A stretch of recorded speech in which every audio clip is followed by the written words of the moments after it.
Hey Hatchers, good to see you guys. Today we're going to read Chapter 10 of the Westing Games. Let's get right to it. Chapter 10, The Long Party. I hope we're not too early. Grace Winslow Wexler always arrived at parties fashionably late. But not tonight. She didn't want to miss a thing, or a clue.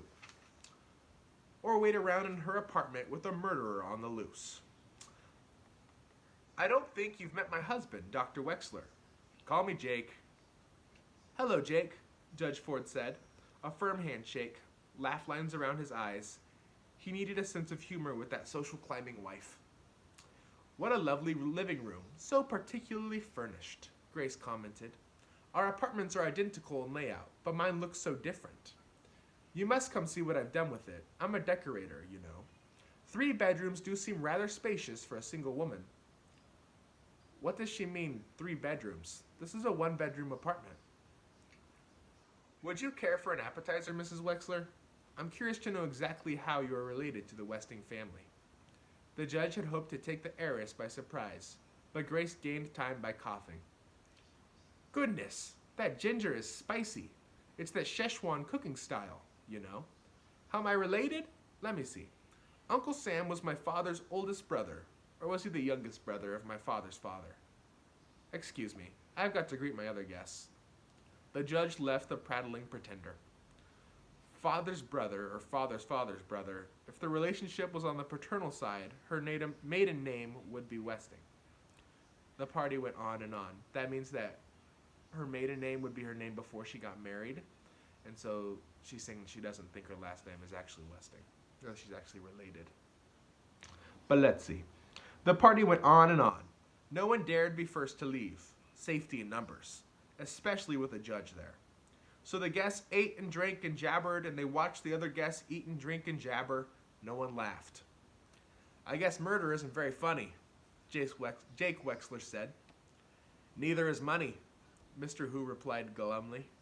Deciding that his wife had found the perfect partner, the podiatrist moved on to the 2 women standing in silence at the front window.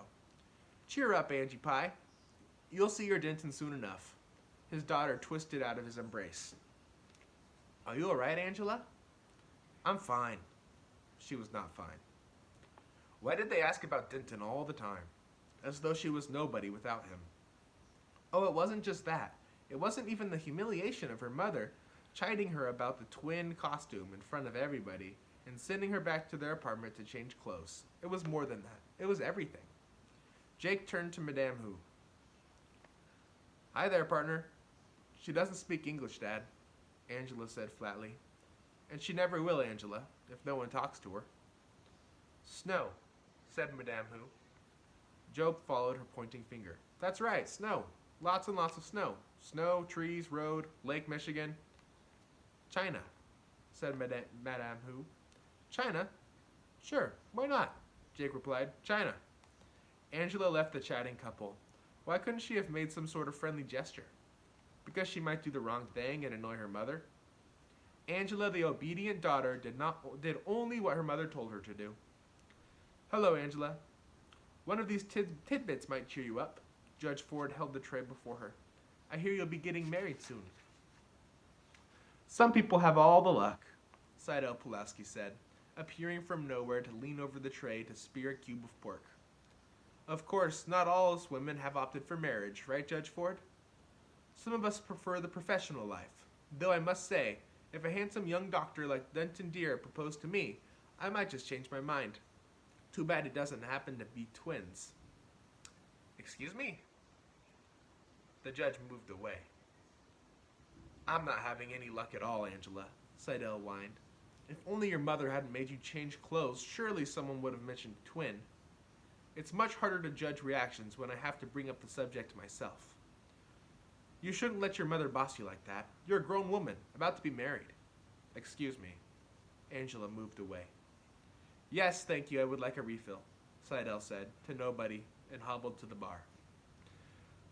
Something non-alcoholic, please. Doctor's orders. Make it a double. Twins. Twins? What's she talking about? Theo wondered, staring at the black and white checkered costume. Hidden among her guests, the judge studied the 2 people standing off in the corner. the only pair in Sunset Towers who were not Westing heirs. George Theodorakis placed his hand on the shoulder of his son. A large, bronze, hard-working hand, like Theo's. Theo resembled him in many ways. Tall, wide shoulders, slim waist, the same thick, black, straight hair. But age had chiseled the father's face into a sharper planes. His troubled eyes stared across the room at Angela. Catherine Theodorakis, a slight, careworn woman, gazed down at her younger son with tired, dark-circled eyes. From his wheelchair, Chris watched Legs. Other than the funny lady with the shorthand notes, the only other limper was his brother, Theo. Turtle had kicked him again. And Mrs. Wexler, who stood on one leg rubbing her stockinged foot against her calf. A high-heeled shoe stood alone on the carpet beneath her. Judge Ford didn't limp. Besides, she couldn't be a murderer, in spite of his clues. Nobody here looks like a murderer. They're all nice people. George Theodorakis greeted Mr. Hu with, "Whose business?" Hu spun around and stomped off from his fellow restaurant owner in a huff of anger. James Hu, inventor. That's who the judge wanted to talk to. But there was a problem at the bar. A long line had formed and it wasn't moving. There are 16 white pieces and 16 black pieces in chess, Theo was explaining to Seidel Pulaski. Do you play chess, Judge Ford? A bit, but I haven't played in years. The judge led the secretary away from the crowded bar. Theo must think the Westing game has something to do with chess. He may be right. It certainly is as complicated. Excuse me. It certainly is as complicated as a chess game. But I did study, Doug was arguing. The judge interrupted. I haven't had a chance to thank you for the delicious food, Mr. Hu. How long have you been in the restaurant business? Running up and down stairs is not studying, Hu said. Seidel Pulaski butted in. Father and son? You look more like twins. You're equal partners with that Theodorakis kid, Hu continued. Why didn't you insist on holding the meeting in our restaurant instead of that greasy coffee shop? Because some people don't like chow mein for breakfast, Seidel Pulaski replied. There you are, dear.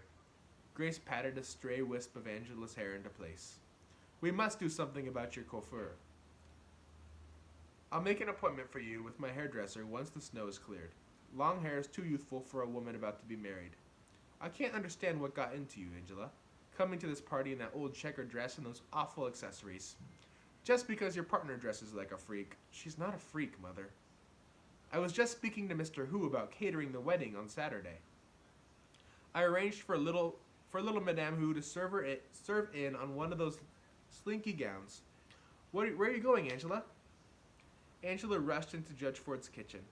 She had to get away. She had to be alone by herself, or she'd burst out crying. She was not alone. Crow was there. The two women stared at each other in surprise, then turned away. Poor baby.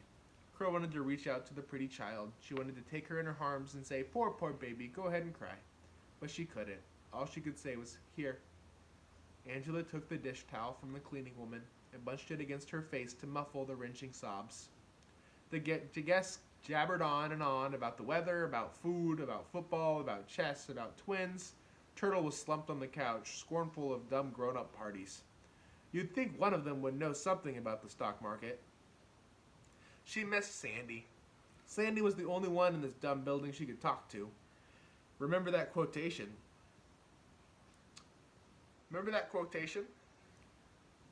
May thy gold refine? Flora Boombuck asked. Let's take a poll. I bet 10 cents it's from the Bible. Shakespeare, Turtle argued. And make it $10. Oh my. Well, all right, $10. Together they made the rounds. 4 votes for the Bible, 3 for Shakespeare, and 1 absentation.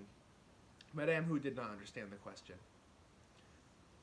Seidel Pulaski voted for the Bobbsey twins. And how do you know those words were in the will? She asked suspiciously, too suspiciously. So that's what lost important business papers meant. Somebody stole the shorthand notes. Turtle smiled at the delicious tastiness of it all. I remember, that's all. If you remember so well, tell me what comes before that, Seidel challenged. I don't know. What? The secretary had an audience now. I don't mind telling you, but not if you ask like that. Theo said, please. Not Turtle. Slidell turned toward him with what should have been a gracious manner, but she grimaced when the top of the crutch poked her. The exact quotation, she announced loudly, hoping she was right, is spend it wisely, and may thy gold refine. Right or wrong, her guess was received with groans of disappointment. The heiress had expected more, a hint, a clue, something. It was time to go home. That is the end of chapter 10. Alright guys, we'll have to find out what happens next in chapter 11 tomorrow. See ya.